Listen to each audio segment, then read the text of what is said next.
जब मैं बस यात्रा कर रही थी तो मैंने एक बात को बहुत ही गहराई से सोची कि जब भी बस का यात्रा करते हैं तो अक्सर जब पीछे वाली सीट पे बैठते हैं तो इतना धक्का क्यों लगता है। इस बात पे मैंने गौर किया।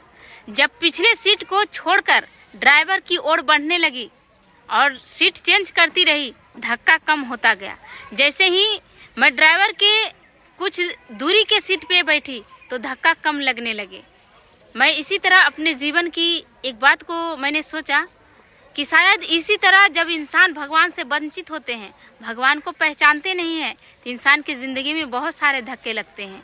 जब हम भगवान के नज़दीक जाने लगते हैं, अपने दुख को भूल जाते हैं, अपना सारा दुख भगवान को सौंप देते हैं, तो हमारे जीवन में धक्के कम मिलते हैं। जैसे कि एक बच्चा जब अपने माँ के पास होता है तो माँ जब छोटा होता है वो खुद को संभाल नहीं पाता, अपनी माँ पे सारी जिम्मेदारियाँ सौंप देता है।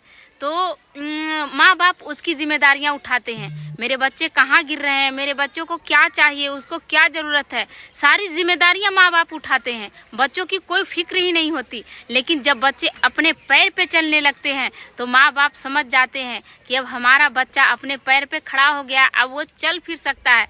तो माँ बाप खिलौने देकर बच्चे को समझा देते हैं और उन्हें भ्रमित कर देते हैं खेलने के लिए। बच्चा खिलौना लेकर खेलना स्टार्ट कर देता है। शायद हमारी ज़िंदगी भी ऐसे ही है।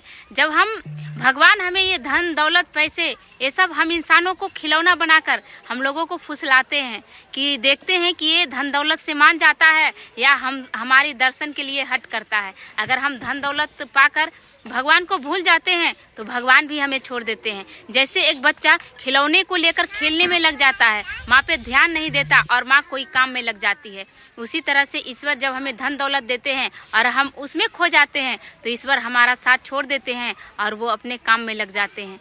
तो कमेंट में ज़रूर बताइएगा कि इस बात में कितनी हकीकत है।